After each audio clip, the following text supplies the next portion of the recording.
আগামীর বাংলাদেশ হবে ন্যায় বিচার, মানবাধিকার ও বাক স্বাধীনতার, বললেন প্রধান উপদেষ্টা। পাঠ্যপুস্তকে অন্তর্ভুক্ত হচ্ছে জুলাই গণ অভ্যুত্থানের গল্প, জানালেন আসিফ মাহমুদ।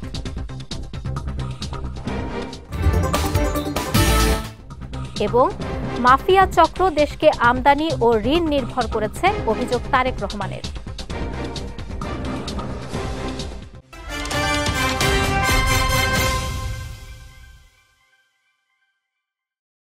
আসসালামু আলাইকুম। বিজয় রাতের সংবাদে আমন্ত্রণ জানাচ্ছি, আমি নুসরাত আহমেদ। শুনছিলেন শিরোনাম, এবারে বিস্তারিত। আগামীর বাংলাদেশ হবে ন্যায় বিচার, মানবাধিকার ও বাক স্বাধীনতার, এমনটাই জানিয়েছেন অন্তর্বর্তী সরকারের প্রধান উপদেষ্টা ডক্টর মোহাম্মদ ইউনূস। আজ রাজধানীর একটি হোটেলে centre for governance studies CGS আয়োজিত 3 দিনব্যাপী বে অফ বেঙ্গল কনভারসেশন এর উদ্বোধনী অনুষ্ঠানে তিনি একথা জানান। বলেন, সামাজিক ন্যায় বিচার প্রতিষ্ঠা ও রাষ্ট্রীয় সংস্কারই এখন অন্তর্বর্তী সরকারের প্রধান চ্যালেঞ্জ। দেশের মানুষ আজ পরিবর্তনের দাবি জানিয়েছে উল্লেখ করে প্রধান উপদেষ্টা আরও বলেন, মানবাধিকার, মত প্রকাশের স্বাধীনতা, ন্যায় বিচার এবং অন্তর্ভুক্তিমূলক ভবিষ্যৎ গড়ার জন্য সবাইকে ঐক্যবদ্ধ হতে হবে। এ সময় এ কাজে সরকারকে সহায়তা করার পাশাপাশি সবাইকে ধৈর্য ধরার আহ্বানও জানান তিনি। CGS এর নির্বাহী পরিচালক জিল্লুর রহমানের সঞ্চালনায় অনুষ্ঠানে বাংলাদেশে নিযুক্ত সাবেক মার্কিন রাষ্ট্রদূত পিটার হাস সহ বিভিন্ন দেশ থেকে আগত অতিথিরা বক্তব্য রাখেন। পাঠ্যপুস্তকে জুলাই গণ অভ্যুত্থানের গল্প অন্তর্ভুক্ত করা হচ্ছে বলে জানিয়েছেন যুব ও ক্রীড়া উপদেষ্টা আসিফ মাহমুদ সজীব ভুইয়া। সকালে জাতীয় সংসদ ভবনের পশ্চিম পাশে শারীরিক প্রতিবন্ধীদের জন্য শহীদ ফারহান ফাইয়াজ খেলার মাঠ উদ্বোধন অনুষ্ঠানে প্রধান অতিথির বক্তব্যে তিনি একথা জানান। বলেন, যারা শহীদ হয়েছে তাদের ত্যাগ এবং রক্তের মূল্য কখনো পরিশোধ করা সম্ভব নয়। তবে সরকারের সাধ্যের মধ্যে যতটা সম্মান প্রদর্শনের সুযোগ আছে সে চেষ্টা অব্যাহত থাকবে। আমাদের যে 2025-এর যে পাঠ্যপুস্তক আসছে, যদিও খুব সময় স্বল্পতার কারণে অন্তর্ভুক্তিটা হয়তো অতটা দৃশ্যমান করা সম্ভব হবে না, কিন্তু একটা চ্যাপ্টার আমাদের জুলাই গণ অভ্যুত্থান নিয়ে থাকবে এবং সেখানে আমাদের শহীদদের স্মৃতিকথা লেখা থাকবে। এবং আমাদের পরিকল্পনা আছে পরবর্তী বছরের যেই পাঠ্যপুস্তক, সেখানে যেন জুলাই গণ অভ্যুত্থানকে আমাদের পরবর্তী প্রজন্ম শিখতে পারে, পড়তে পারে, সেজন্য যথাযথভাবে সেই স্টোরিগুলোকে, সেই বীরত্বপূর্ণ স্মৃতিগুলোকে যেন আমরা তুলে ধরতে পারি, সেই প্রচেষ্টা শিক্ষা মন্ত্রণালয় নিচ্ছে। পরিবর্তিত জলবায়ুর প্রভাব থেকে রক্ষা পেতে জনগণকে দায়িত্বশীল আচরণের আহ্বান জানিয়েছেন পরিবেশ, বন ও জলবায়ু পরিবর্তন মন্ত্রণালয়ের উপদেষ্টা সৈয়দা রিজওয়ানা হাসান। বিকেলে রাজধানীর রেসিডেন্সিয়াল মডেল কলেজ অডিটোরিয়ামে আয়োজিত এক অনুষ্ঠানে তিনি এই আহ্বান জানান। বলেন, জলবায়ু পরিবর্তনের নেতিবাচক প্রভাব মোকাবেলায় শুধু সরকারি উদ্যোগই যথেষ্ট নয়, ব্যক্তিগত এবং সামষ্টিক উদ্যোগ প্রয়োজন। এ সময় পরিবেশ বান্ধব প্রযুক্তির ব্যবহার বাড়ানোর প্রয়োজনীয়তা তুলে ধরেন উপদেষ্টা রিজওয়ানা। বায়ু দূষণ রাতারাতি বন্ধ করা সম্ভব না, কিন্তু কাজ শুরু হবে। সহসাই আপনারা দেখতে পারবেন পানি ছিটানোর কাজ শুরু হচ্ছে, কিন্তু ঢাকাকে সবুজ করতে হবে, নির্মাণ জায়গাগুলোকে আমাদের ঢেকে রাখতে হবে। এই কাজগুলো সরকার অলরেডি শুরু করে দিয়েছে। সবচেয়ে বড় কথা হচ্ছে যে আমাদেরকে আমাদের জীবনের লাইফস্টাইলটা বদলাতে হবে। খালি কনজিউমারিজম এরকম যদি করি, একটার জায়গায় 7টা কাপড় কিনি, তাহলে কিন্তু হবে না। প্রকৃতি আপনাকে এত কাপড় দিতে পারবে না। গত 17 বছরে মাফিয়া চক্র দেশের অর্থনীতিকে সমৃদ্ধ করার বিপরীতে দেশকে আমদানি ও ঋণ নির্ভর করেছে বলে অভিযোগ করেছেন বিএনপির ভারপ্রাপ্ত চেয়ারম্যান তারেক রহমান। বিকেলে জাতীয়তাবাদী টেক্সটাইল ইঞ্জিনিয়ার্স অ্যাসোসিয়েশন অব বাংলাদেশের 3য় জাতীয় কাউন্সিলে প্রধান অতিথির বক্তব্যে তিনি এমন অভিযোগ করেন। তারেক রহমান বলেন, বিএনপির সময় 10,000-এর বেশি পোশাক তৈরি কারখানা থাকলেও বর্তমানে তা 3,000-এর কাছাকাছি। এ সময় এ অবস্থা থেকে দেশকে স্বনির্ভর করতে বিএনপি কাজ করছে বলেও জানান তিনি। গত 15 বছরে মাফিয়া চক্র দেশকে আমরা দেখেছি কিভাবে সম্পূর্ণ বলা যায় আমদানি নির্ভর, পরনির্ভর বা ঋণ নির্ভর করে ফেলেছে। এই অবস্থা থেকে অবশ্যই দেশকে বের করে আনা প্রয়োজন। বের করে এনে দেশকে সমৃদ্ধি এবং স্বনির্ভর করা প্রয়োজন যে কোনোভাবে। বাংলাদেশ জাতীয়তাবাদী দল বিএনপির অন্যতম প্রধান একটি অগ্রাধিকার হচ্ছে যে এই লক্ষ্য পূরণে নানামুখী উদ্যোগ গ্রহণ করা। এর অংশ হিসাবে দেশে বিদেশে বিনিয়োগ, বিশেষ করে ক্ষুদ্র এবং মাঝারি শিল্প প্রতিষ্ঠান, এসএমই সেক্টরে বিশেষভাবে প্রবাসী বিনিয়োগ বাড়িয়ে দেশের অভ্যন্তরে উৎপাদন এবং উন্নয়ন প্রক্রিয়াকে শ্রমশক্তির অংশদারিত্ব নিশ্চিত করার বিষয়টাও বিএনপির পরিকল্পনার ভিতরে রয়েছে। এই বিষয়ে আমাদের চিন্তা ভাবনা রয়েছে। আওয়ামী লীগের বিনা ভোটের এমপিরা নিজেদের ক্ষমতা দীর্ঘায়িত করার জন্য ইচ্ছামতো সংবিধান পরিবর্তন করেছিল বলে মন্তব্য করেছেন জাতীয়তাবাদী গণতান্ত্রিক আন্দোলনের চেয়ারম্যান ববি হাজ্জাজ। সকালে রাজধানীর বনানী এনডিএম চেয়ারম্যান কার্যালয়ে আয়োজিত সংবাদ সম্মেলনে তিনি এ মন্তব্য করেন। এ সময় সংবিধানের আদর্শিক এবং কাঠামোগত সংস্কার করতে হবে উল্লেখ করে তিনি আরও বলেন, ২৪-এর গণ অভ্যুত্থানের স্বপ্নকে বাস্তবায়িত ও ফ্যাসিবাদকে চিরতরে রুখে দিতে হবে। আমরা সংবিধানের আদর্শিক এবং কাঠামোগত সংস্কার চাই, তবে পরিষ্কার করে আবারও বলছি, সংবিধান সংস্কার, পরিবর্তন এবং পরিমার্জনের একমাত্র এখতিয়ার জনগণের ভোটে নির্বাচিত সংসদের। আওয়ামী লীগের বিনা ভোটের এমপিরা নিজেদের ক্ষমতা দীর্ঘায়িত করার জন্য ইচ্ছামতো সংবিধান পরিবর্তন করেছিল।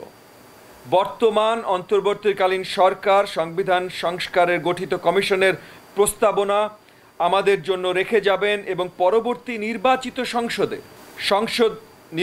সংসদ জনগণের মতামতের ভিত্তিতে সেটা বাস্তবায়ন করবে বলে আমরা বিশ্বাস করি। ঢাকার আজিমপুরে বাসায় ডাকাতির পর অপহরণ করা ৮ মাস বয়সী শিশুকন্যাকে উদ্ধার করেছে র্যাব। অপহরণের ২৪ ঘন্টার মধ্যে রাজধানীর মোহাম্মদপুর এলাকা থেকে শিশুটিকে উদ্ধার এবং অপহরণকারীকে গ্রেফতার করা হয়। দুপুরে রাজধানীর কারওয়ান বাজার র্যাব মিডিয়া সেন্টারে আয়োজিত সংবাদ সম্মেলনে এসব তথ্য জানানো হয়।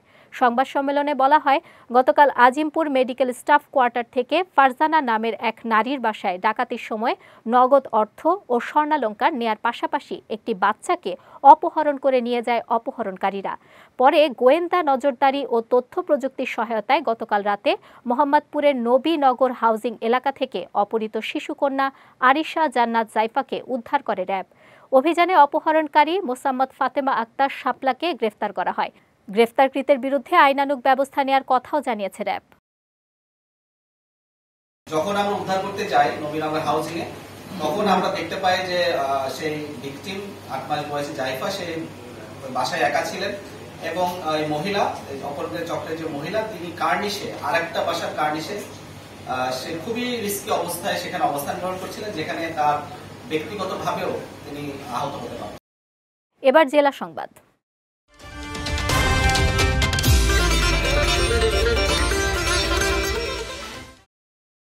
অন্তর্বর্তী সরকার দেশের বন্ধ থাকা চিনিকলগুলো পর্যায়ক্রমে চালু করার উদ্যোগ নিয়েছে বলে জানিয়েছেন শিল্প উপদেষ্টা আদিলুর রহমান খান। আজ দিনাজপুরের শেতাবগঞ্জ চিনিকল পরিদর্শন শেষে সাংবাদিকদের সঙ্গে মতবিনিময়কালে তিনি কথা জানান। বলেন, বন্ধ থাকা চিনিকলগুলো আবারও চালু করতে টাস্কফোর্স কমিটি গঠন করা হয়েছে, যেখানে আখ চাষিরাও সম্পৃক্ত আছেন। কৃষকদের প্রণোদনা সহ এগুলো চালু করতে আগে ১২০ কোটি টাকা বরাদ্দ দেওয়া হয়েছে, এখন আবারও ১০০ কোটি টাকা দেওয়া হবে। একই সঙ্গে ছাত্র জনতার দাবির প্রেক্ষিতে শেতাবগঞ্জ চিনিকলের দখল হয়ে যাওয়া সব জমি ভূমিদস্যুদের হাত থেকে উদ্ধারে পদক্ষেপ গ্রহণ করা হবে বলেও জানান শিল্প উপদেষ্টা। এ সময় শিল্প মন্ত্রণালয়ের সিনিয়র সচিব জাকিয়া সুলতানা সহ অনেকে উপস্থিত ছিলেন। আমরা চেষ্টা করছি, কারণ এর মধ্যে কৃষকদের প্রণোদনা দেওয়ার ব্যাপার আছে। আমরা এর আগে ১২০ কোটি টাকা বরাদ্দ করেছিলাম, এখন আরও ১০০ কোটি টাকা বরাদ্দ হচ্ছে। আমরা চেষ্টা করছি যেন বন্ধ চিনিকলগুলো একটার পর একটা আস্তে আস্তে চালু হয়। এর মধ্যে টাস্ক ফোর্স করা হয়েছে, আপনারা জানেন, যার মধ্যে আখ চাষিদের প্রতিনিধিরাও আছেন, যারা আখ চাষ নিয়ে কাজ করেন তারাও আছেন। আমরা চেষ্টা করছি কাজগুলি একটার পর একটা করতে। দেশের উত্তরাঞ্চল থেকে অন্তর্বর্তী সরকারের উপদেষ্টা নিয়োগের বিষয়ে এখন পর্যন্ত কোনো আলোচনা হয়নি বলে জানিয়েছেন সমাজ কল্যাণ উপদেষ্টা শারমিন এস মুর্শিদ। আজ রংপুর শিল্পকলা একাডেমি চত্বরে সাংবাদিকদের সঙ্গে আলাপকালে তিনি কথা জানান। বলেন, অঞ্চল ভিত্তিক ভাবনাগুলো সবাইকে সংকুচিত ও সংকীর্ণ করে দেয়। এগুলো থেকে বের হয়ে আসতে হবে। একই সঙ্গে ৭১-এর বীর মুক্তিযোদ্ধাদের তালিকা নিয়ে অনিয়ম হলেও ২৪-এর আন্দোলনের শহীদদের তালিকা নিয়ে কোনো অনিয়ম হবে না বলেও জানান সমাজ কল্যাণ উপদেষ্টা। এ সময় উপস্থিত মৎস্য ও প্রাণী সম্পদ উপদেষ্টা ফরিদা আক্তার বলেন, ২০২৪-এর স্বাধীনতা টিকিয়ে রাখতে হবে। এর আগে শিল্পকলা একাডেমি হলরুমে জুলাই শহীদ স্মৃতি ফাউন্ডেশন আয়োজিত বৈষম্য বিরোধী ছাত্র আন্দোলনে নিহত পরিবারের সদস্যদের মধ্যে চেক বিতরণ অনুষ্ঠানে যোগ দেন উপদেষ্টারা। অনুষ্ঠানে জুলাই শহীদ স্মৃতি ফাউন্ডেশনের সাধারণ সম্পাদক সার্জিস আলম সহ অনেকে উপস্থিত ছিলেন। সরকার তাদের জন্য সারা জীবন চিকিৎসার দায়িত্ব নিচ্ছে। যাদেরকে বিদেশ পাঠাতে হবে তাদেরকে দরকার হলে বিদেশ পাঠানো হবে, যাদের চিকিৎসা দেশে করা সম্ভব না, এবং তাদেরকে পুনর্বাসনের জন্য যেভাবে তাদেরকে প্রশিক্ষণ দিতে হয় বা সহযোগিতা করতে হয় সেটা আমরা করব। আমাদের আহত নিহতের যে সংখ্যাটা আমাদের কাছে আছে এটা হচ্ছে ২০ থেকে ২৫ হাজারের মতো আমাদের জানা মতে। হতে পারে যে এটা তার চাইতেও বেশি। আমরা প্রত্যেকের পাশে পৌঁছাতে চাই, কিন্তু প্রত্যেকের পাশে জনে জনে পৌঁছানো খুব কঠিন কাজ, এটা আপনারাও বোঝেন। কিন্তু আমরা অন্তর থেকে আত্মার থেকে তাদের কাছে আছি। বিএনপির সিনিয়র যুগ্ম মহাসচিব রুহুল কবির রিজভী বলেছেন, জনগণের শাসন জনগণের কাছে ফিরিয়ে দিতে হবে। অন্তর্বর্তী সরকার প্রতিশ্রুতি অনুযায়ী নির্দিষ্ট সময়ের মধ্যে যত দ্রুত সম্ভব অবাধ ও নিরপেক্ষ নির্বাচনের ব্যবস্থা করবে। দুপুরে বরিশালের বাকেরগঞ্জে ২৪-এর গণ আন্দোলনের শহীদ পরিবারের সঙ্গে সাক্ষাৎ শেষে প্রধান অতিথির বক্তব্যে তিনি এসব কথা বলেন। জনগণের শাসন, জনগণের ক্ষমতা জনগণের কাছে ফিরিয়ে দেওয়া, আর সেই জায়গাটি নিশ্চিত করতে হবে। অন্তর্বর্তীকালীন সরকার যে প্রতিশ্রুতি দিয়েছেন, তারা একটি নির্দিষ্ট সময়ের মধ্যে যত তাড়াতাড়ি সম্ভব একটি অবাধ, সুষ্ঠু, নিরপেক্ষ নির্বাচন, ইনক্লুসিভ নির্বাচনের ব্যবস্থা করবেন, যাতে আজকে ১৭ বছর এদেশের মানুষ, এদেশের ভোটাররা ভোট দিতে পারেনি, সেই অবাধ নিরপেক্ষ নির্বাচনের মাধ্যমে প্রত্যেকটা ভোটার যাতে ভোট কেন্দ্রে যেতে পারে সেই পরিবেশ মানুষ চায়। সেই পরিবেশ নিশ্চিত করবে অন্তর্বর্তীকালীন সরকার। তার জন্য প্রয়োজনীয় যা যা ব্যবস্থা করা দরকার সেটা করবে, সংস্কার সেটা করবে। কিন্তু এটা যদি বারবার প্রলম্বিত হয়, এটা যদি দীর্ঘক্ষণ কালক্ষেপণ হয়, তাহলে কিন্তু আবার মানুষের মধ্যে নতুন নতুন প্রশ্ন দেখা দেবে। আওয়ামী লীগ নিজেদের পাতানো ফাঁদে নিজেরাই পড়েছে। দলটি এখন পচা দুর্গন্ধ ছড়াচ্ছে বলে মন্তব্য করেছেন জাতীয়তাবাদী কৃষক দলের যুগ্ম সাধারণ সম্পাদক ফজলে হুদা বাবুল। আজ নওগাঁয় বিএনপির বদলগাছি উপজেলা শাখার মাসিক সভায় তিনি এমন মন্তব্য করেন। বলেন, শহীদ প্রেসিডেন্ট জিয়াউর রহমানের দলে সন্ত্রাসী ও চাঁদাবাজের কোনো ঠাঁই নেই। এ সময় কেউ যদি সন্ত্রাসী কার্যক্রমের চিন্তা করে, তাদের বিএনপির রাজনীতি করার দরকার নেই বলেও মন্তব্য করেন ফজলে হুদা বাবুল। মাদারীপুরে সড়ক দুর্ঘটনায় ঢাকাই সিনেমার একসময়ের জনপ্রিয় চিত্রনায়ক মাসুম পারভেজ রুবেল সহ ৯ জন আহত হয়েছেন। সকালে ঢাকা বরিশাল মহাসড়কের সমাদ্দার নামক স্থানে এ দুর্ঘটনা ঘটে। বিষয়টি নিশ্চিত করে মাদারীপুরের মোস্তফাপুরের হাইওয়ে পুলিশের উপপরিদর্শক মোহাম্মদ আরব আলী জানান, ঢাকা থেকে মাইক্রোবাস যোগে বরগুনার আমতলীতে যাচ্ছিলেন চিত্রনায়ক রুবেল ও তার ৮ সহযোগী। এ সময় মাদারীপুর সদর উপজেলার সমাদ্দার এলাকায় পৌঁছালে একটি যাত্রীবাহী বাসকে সাইড দিতে গিয়ে নিয়ন্ত্রণ হারিয়ে গাছের সঙ্গে ধাক্কা লাগে মাইক্রোবাসটির। পরে দুর্ঘটনায় আহত রুবেল সহ ৯ জনকে উদ্ধার করে জেলা সদর হাসপাতালে ভর্তি করা হয় বলেও জানিয়েছে পুলিশ। কুমিল্লায় 18 কেজি গাঁজাসহ একজনকে গ্রেফতার করেছে মাদকদ্রব্য নিয়ন্ত্রণ অধিদপ্তর। সেই সঙ্গে মাদক সেবনের অপরাধে 2 জনকে ভ্রাম্যমাণ আদালতে কারাদণ্ড দেওয়া হয়েছে। আজ ভোরে ব্রাহ্মণপাড়া উপজেলার সীমান্তবর্তী এলাকায় এ মাদক বিরোধী অভিযান পরিচালনা করা হয়। অভিযানে 18 কেজি গাঁজা ও মাদক বিক্রির নগদ 14,000 টাকা সহ মোখলেস মিয়াকে গ্রেফতার করা হয়। এছাড়াও একই এলাকার হারুনুর রশিদ ও মুজিবুর রহমান সুজনকে মদ পানের অপরাধে 1 মাস ও 15 দিন করে কারাদণ্ড এবং অর্থদণ্ড প্রদান করেন ভ্রাম্যমাণ আদালত। পরে গ্রেফতারকৃত আসামি মোখলেস মিয়ার বিরুদ্ধে ব্রাহ্মণপাড়া থানায় একটি নিয়মিত মামলা দায়ের করা হয়। যাচ্ছি খেলা সংবাদে।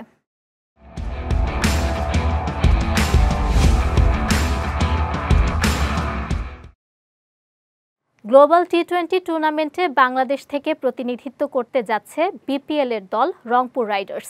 সকালে মিরপুর স্টেডিয়ামের মিডিয়া সেন্টারে আয়োজিত সংবাদ সম্মেলনে এ তথ্য জানায় দলটি। এ সময় গ্লোবাল টি-20 টুর্নামেন্টে দল ভালো করবে এমনটাই প্রত্যাশা করেন রংপুর রাইডার্সের অধিনায়ক নুরুল হাসান সোহান। এটা আমাদের জন্য একটা চ্যালেঞ্জ হবে এবং স্যার যেটা মেনশন করলো ফার্স্টে যে আমাদের জন্য অনেক বড় একটা লার্নিং প্রসেস অলসো, যে আমরা হয়তো খুব বেশি টি-20 ম্যাচ খেলার সুযোগ পাই না। তো আমার কাছে মনে হয় যেহেতু এই টুর্নামেন্টটা খেলছি, এরপরে ন্যাশনাল লিগের একটা টুর্নামেন্ট আছে, বিপিএল টুর্নামেন্ট আছে, তো ওভারঅল দেখেন যে এই বছর হয়তো আমরা অনেক বেশি টি-20 ম্যাচ খেলতে পারবো। আর টি-20 জিনিসটা খেলাটা এমন, আমার কাছে মনে হয় যে যত আমরা খেলবো এখানে এক্সপিরিয়েন্স বলেন বা সব কিছু বলেন, এবং যেহেতু এখানে 5টা ভালো মানের ফ্র্যাঞ্চাইজি ক্রিকেট টিম আছে, তো আমার কাছে মনে হয় খুব কম্পিটিটিভ ম্যাচ আমরা ওখানে খেলতে পারবো এবং ওই এক্সপিরিয়েন্সটা আমাদের পরবর্তীতে অনেক কাজে লাগবে। স্পেশালি টি-20তে লাস্ট কিছুদিন ধরে, অনেকদিন ধরে রিশাদ খুব ভালো পারফর্ম করছে। অ্যাট দ্য সেম টাইম আমাদের টিমে শেখ মেহেদি আছে, খুশদিল শাহ আছে, সো আমার কাছে মনে হয় আরাফাত সানি আছে। তো স্পিনিং সাইডটা আমার কাছে মনে হয় অনেক এক্সপিরিয়েন্স। তো হোপফুলি আমার কাছে মনে হয় যে ভালো একটা খেলা আমরা ওখানে উপহার দিতে পারবো ইনশাল্লাহ। উয়েফা নেশনস লিগে জোড়া গোল করে পর্তুগালকে জিতিয়ে রোনালদো গড়েছেন নতুন রেকর্ড। স্থানীয় সময় শুক্রবার রাতে পোল্যান্ডকে 5-1 গোলে উড়িয়ে এ রেকর্ড গড়েন তিনি।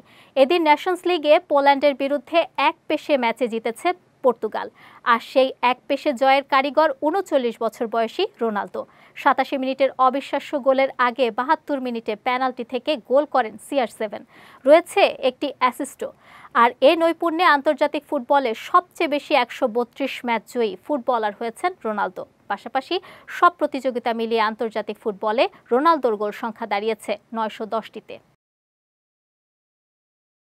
বিজয় রাতের সংবাদ শেষ করার আগে শিরোনামগুলো দেখে নিচ্ছি আরও একবার।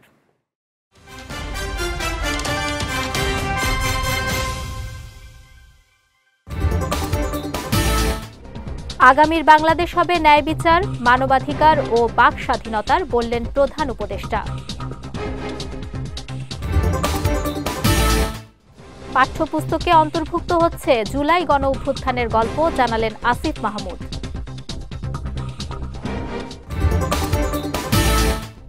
এবং মাফিয়া চক্র দেশকে আমদানি ও ঋণ নির্ভর করেছে, অভিযোগ তারেক রহমানের।